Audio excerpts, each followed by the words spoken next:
Welcome everybody to another Booze Hour Live, this time Cloud Edition. I'm going to welcome a very special guest today, Peter Scheffler. But before I do that, I'm just going to go over a couple things.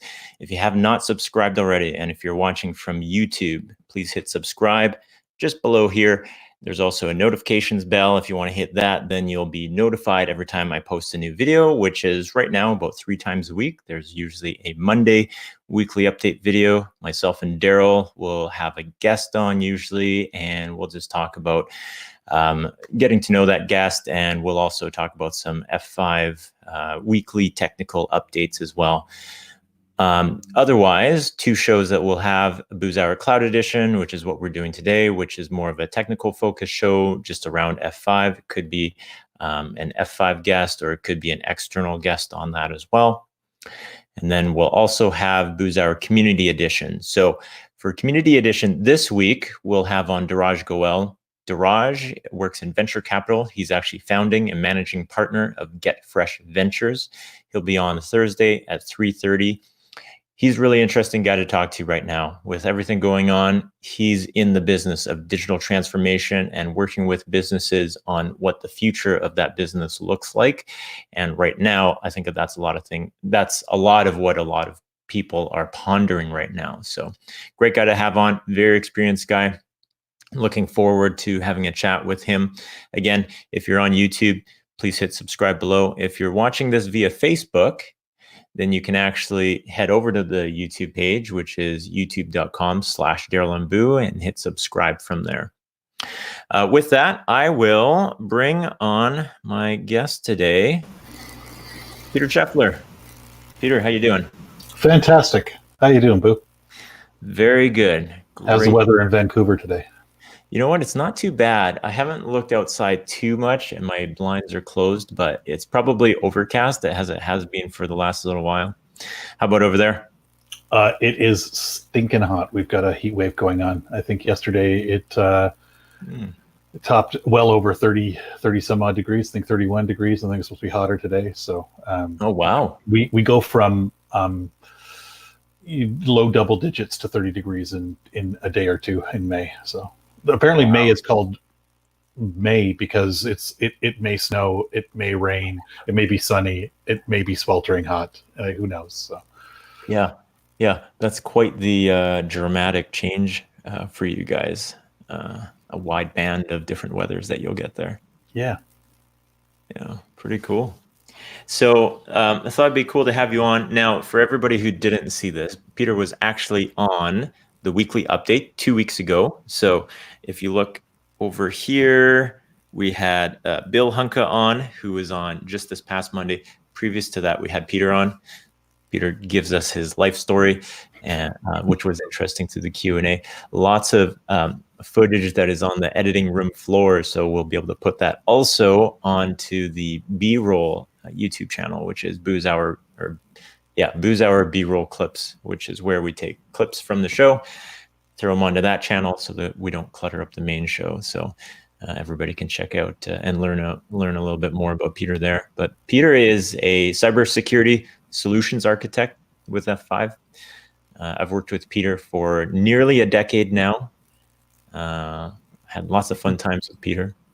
And in Peter's role, Peter covers North America for our cybersecurity solutions and always talks about interesting stuff. So I thought it'd be great to have him on and talk about some stuff today. Oh, and if folks don't get why we call Peter Cipher King, at least today, if you didn't see the thumbnail for this, check out the thumbnail. It includes a Photoshop of Peter as Tiger King. And this was kind of a result of the original Booze Hour. We're talking about fun stuff. At the time during Booze Hour, topic of Tiger King came up. A picture of the Tiger King popped up, and I was just learning Photoshop at the time. And so, hey, what a cool project would it be to Photoshop Peter's face onto Tiger King? So that's how we. And I get so many compliments on that picture. It is kind of crazy and kind of scary. I've seen snippets of Tiger King, so I will stick with the Cipher King side of things. So maybe that's a better name for me. So you haven't watched the whole show yet? No, I have not. Oh, really? Yeah. is quite the show. Just all the twists and turns that it takes, and yeah, it's interesting. What was that other show, Making a Murderer? With the guy that got framed for murdering the photographer. I can't remember his name now. Do you remember? A couple years ago, but it's almost similar to that. Like, it's a interesting movie. It's one of those things where you wonder, how did they capture all this footage previously? But I guess it kind of does explain how they captured all the footage, just the type of guy that he was and the content that he was trying to produce at the time. So maybe, hopefully, this footage doesn't end up on some capturing the Cipher King show in 5 years or something like that. It's funny.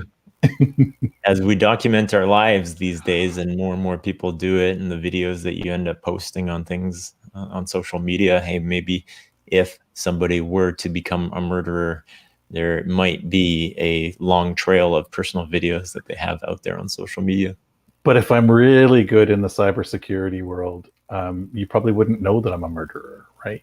I could be a murderer already. So yeah, that's true. Hey, you know what? By the time, most murderers end up killing themselves anyway. So by the time that you've done the murder, you're gone. You won't even care about covering the tracks. Anyways, we're just rambling. Okay, cool. Well, so. Yeah. Well, people shouldn't know, or should know by now, that they can expect anything to come out of this show. So some of the things that I thought we could talk about is encryption. Now, I know you were just on Dev Central Connects. If folks haven't checked that out, F5 Dev Central runs a live stream.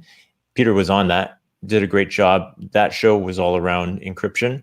Can't remember the fellow that was on just before you during the show, did a really cool talk on how to use, I think he was using Wireshark for SSL troubleshooting. So that was awesome. Then you came on, talked about some Ssl Trends as well. I thought we could just continue that conversation. Sure. And you've written actually a talk track on encryption as well. So it's actually timely. F5 just released the Tls Telemetry Report. So that report is, we do that every few years. So we started probably, actually, I don't know what the first one. I think it might have been 2013, might have been 2014. But the F5 Labs team does that, so it's kind of timely. And it's interesting. I mean, and it's relevant because we have so many challenges today. We're hearing about phishing this week in the news. We've got some stuff with, fraud in the Pacific Northwest right now. With probably across the world right now with a lot of the unemployment that's going on.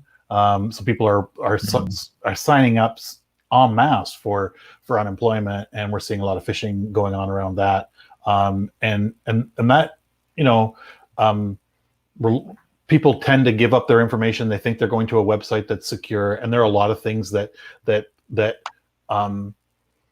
can break down in that chain, and that's very interesting. I mean, we're approaching now. I'm just going to pop my screen up here. We're sort of approaching like 80 some odd % of today's world being encrypted, and that's a huge number. And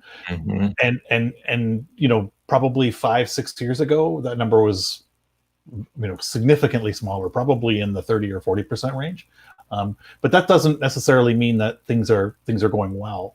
The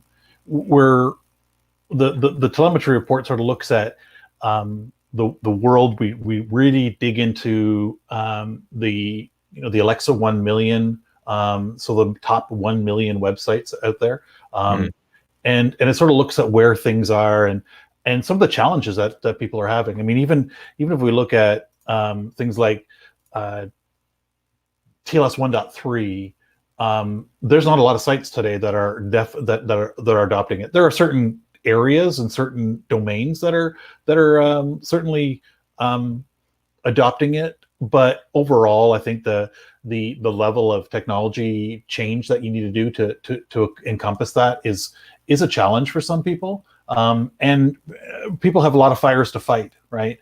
The there's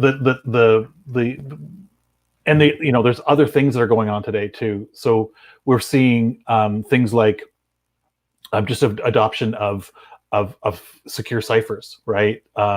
Being able to move away from old export ciphers, moving to things like AES encryption. And I've actually sort of been one of the things I've been doing over this this lockdown.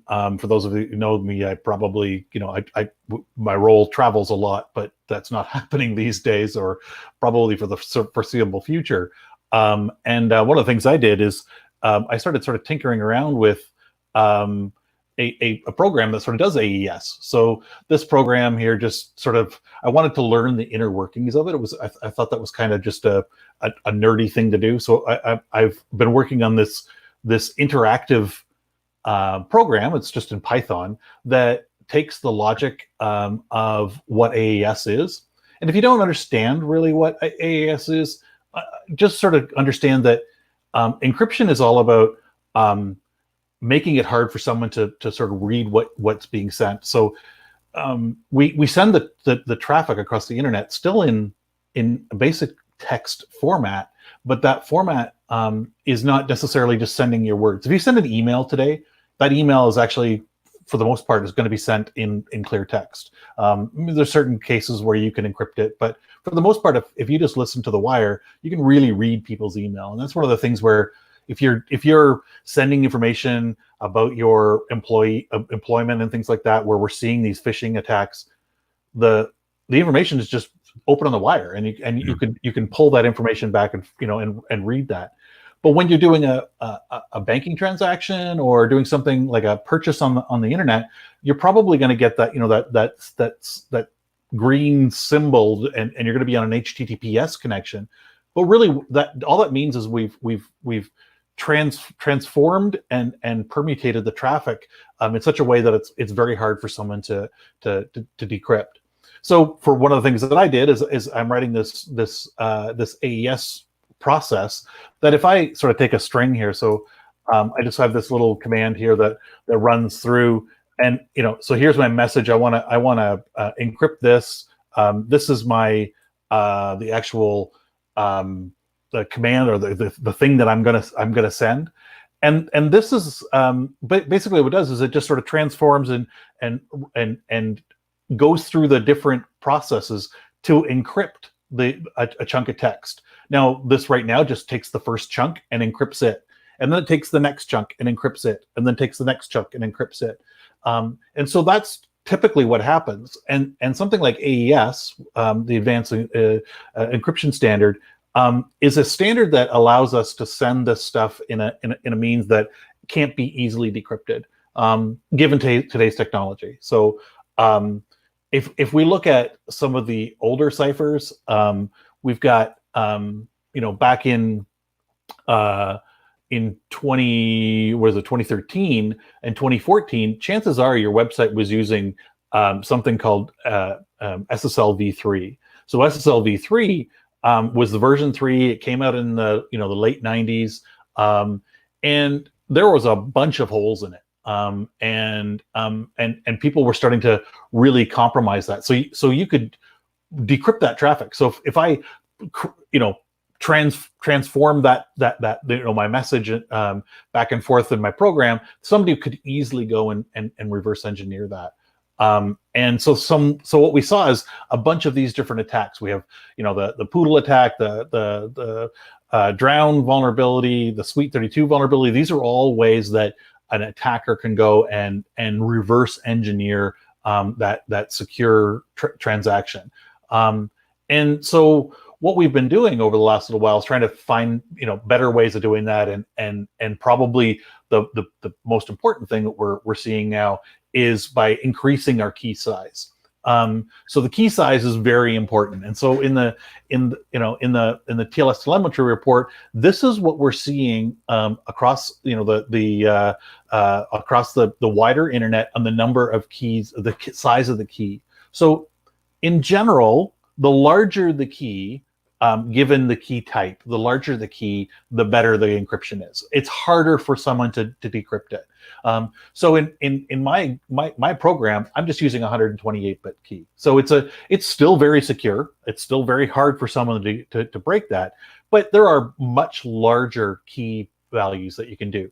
And I'm also using, in this case, elliptical curve. So there's a way that you're gonna encrypt it and decrypt it. And basically, we want to be able to use as large a key as we want. There is, RSA. So RSA was, the patent on RSA is actually the company RSA owns that. 1977 was when that was invented. Arguably, they say that the GCHQ is the ones who actually discovered it sooner, but didn't put the patent on it because they didn't want people to know they knew it. But it's a means that's out there, but it's been compromised, and we start to see people wanting to get into 2048-bit keys and 4096-bit keys in order to protect it, and that's becoming computationally challenging, right? So when you look at your phone, you start browsing a bunch of websites, those keys actually will eat your battery life. They'll start to impact negatively your browsing speed, the life of your battery on your phone. So people have been moving to elliptical curve. So elliptical curve is a different technology. I'm not going to bore people with exactly how it all works. And honestly, ECC is so weirdly complex, my mind explodes when I try to understand it. But you'll see a large percentage of the people that are adopting ECC are in the 256-bit range. The 256-bit range probably gives you an equivalent around a 4096-bit for RSA. So you can have a smaller key size, which is a better impact for people's phones. Less battery need to be used, less CPU needs to be run on the phone in order for that transaction to be decrypted. Because remember, the server sending you encrypted data, you need to decrypt that on your phone. You're sending encrypted data to the server. The server needs to decrypt that too. So it's a back and forth. And you'll see there's less than 0.01% of the internet right now running 512-bit keys. Those are really, really, really, really, really secure. I mean, I honestly, the math behind doing a 512-bit or 521-bit ECC probably, everyone's phone would just stop at that point working. So, but being to break this, where we're going now is we're starting to see the RSA keys in and around 1,000 bits have been broken. So basically, a computer can go and run and try to figure out the algorithm that was used to encrypt it. Basically, find the key that was used.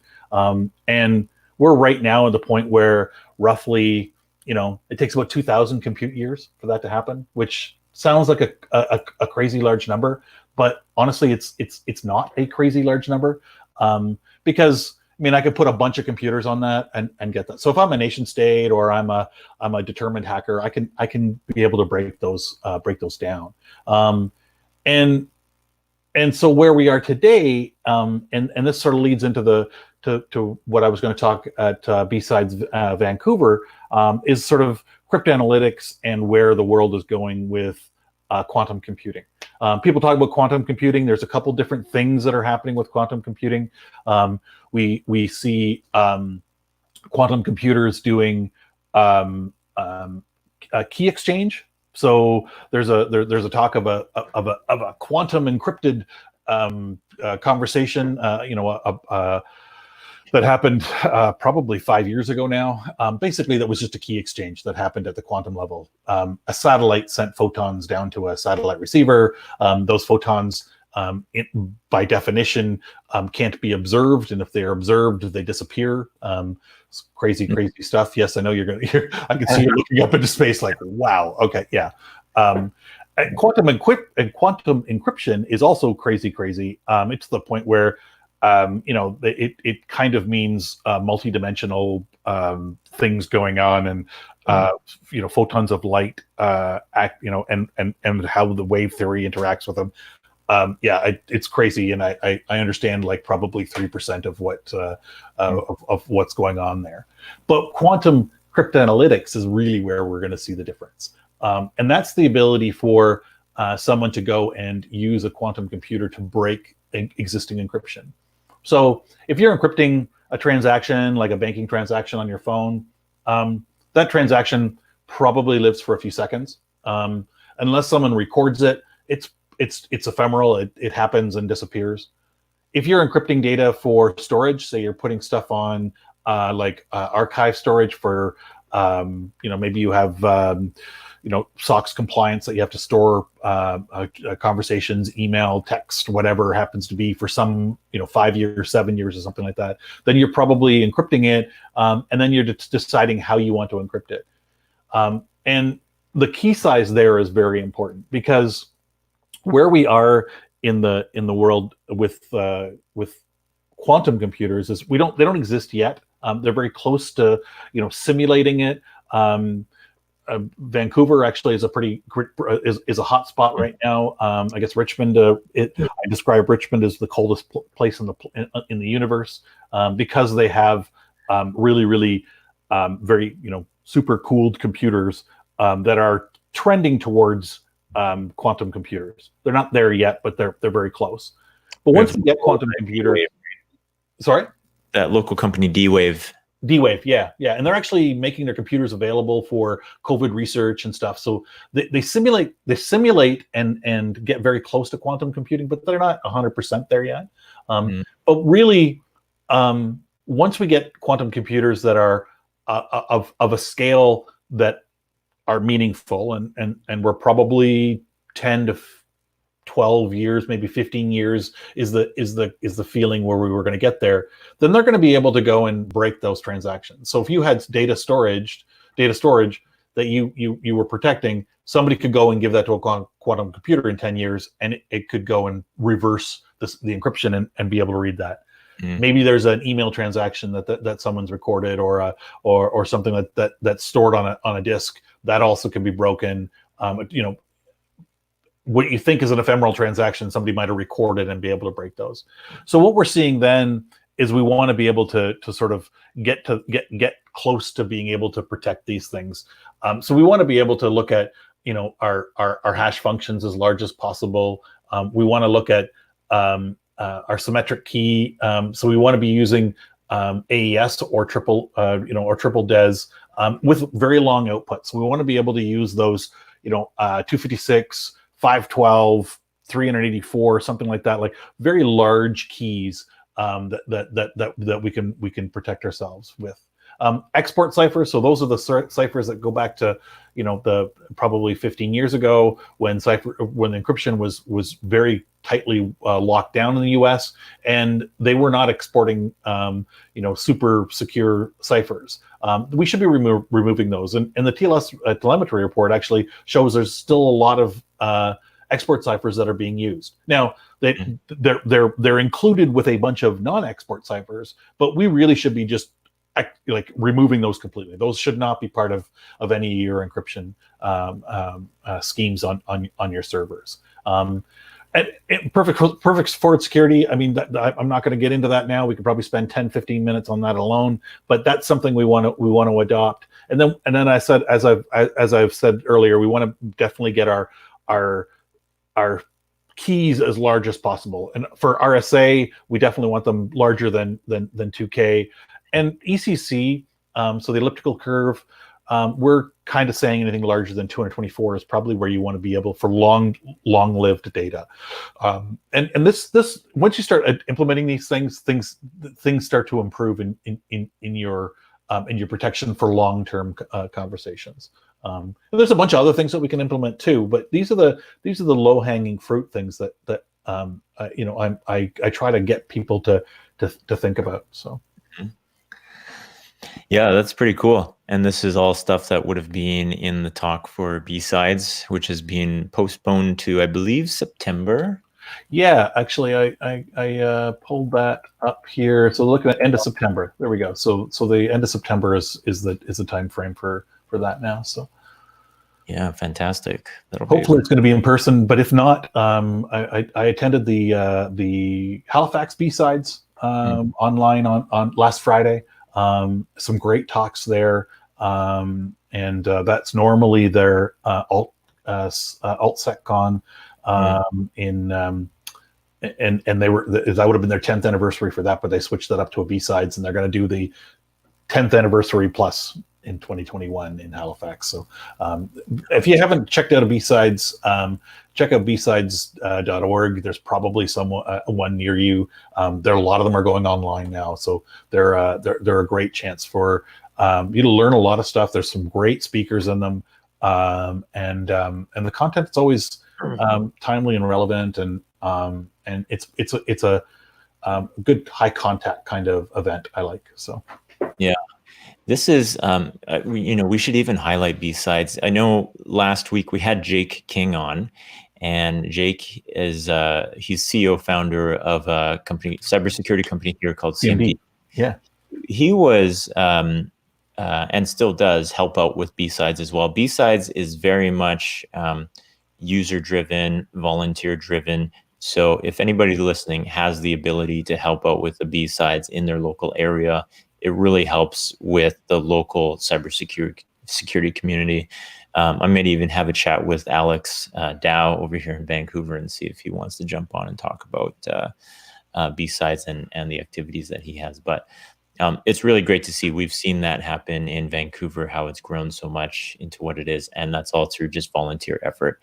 And the folks who have presentations like Peter Cipher King, who can share that kind of stuff at something like B-Sides. So really cool. Good to see that that they did that for AltSecCon then. They that's a great one. I've spoken at that one a few times. I always like to get a chance to get up to Halifax as well. And but the B-Sides org, I heard someone say sometime last year I was at one, and they're up around 40 some odd around the world right now and growing. So if you're a security person in an area where there isn't a B-Sides and you want to start one, reach out to the B-Sides org as well. And the Twitter handle we can maybe throw in the notes for the meeting, for the video as well. But they're definitely really worth attending. Yeah, very cool. Love the B-Sides. Vancouver, Victoria. For everybody local that's listening right now as well, Victoria spun up last year or the year before, but they've been able to attract folks. Cipher King was at that as well. I was wearing my B-Sides VI shirt for my interview, my what do you call it? My life story talk 2 weeks ago. So yeah, got to learn a bit more about Peter. We're running up on the half hour here, so didn't plan on going for too much longer than that. Did you have anything else that you wanted to bring up, Chef? No, this was great. I really enjoyed this. This is great. This is a great format. I think you're doing a fantastic job with the community outreach, and keep it up. Thank you. It is great to be able to bring on folks like yourself to just chat, and that's the whole idea, is that I know there are folks out there that can just riff for a while on their subject matter. So great to be able to bring them on. And normally, what we mentioned in the weekly update with Peter as well is Peter is a guy that normally would come to Vancouver quite a bit and talk with customers and interact with them and just have chats around cybersecurity. So we can't do that right now. Great to have you on in a format like this, and hopefully in the future just kind of routinely have you on, give your commentary on how you see the world of cybersecurity, because I know a lot of folks always look forward to that. Cool. Well, thanks for having me, and thanks for anybody who happened to drop in and watch or will watch chunks of it later. Cool. Sounds good. All right. With that, I'll see everybody hopefully on Thursday, 3:30 p.m. with Diraj. If you have not already, hit subscribe below. If you're watching via YouTube, if you're watching via Facebook, head over to YouTube, hit subscribe, but look for these every few days at this point. 3 times a week, we're releasing content, weekly update, Booz Hour Cloud Edition and Booz Hour Community Edition. So thank you very much, everyone. Bye for now.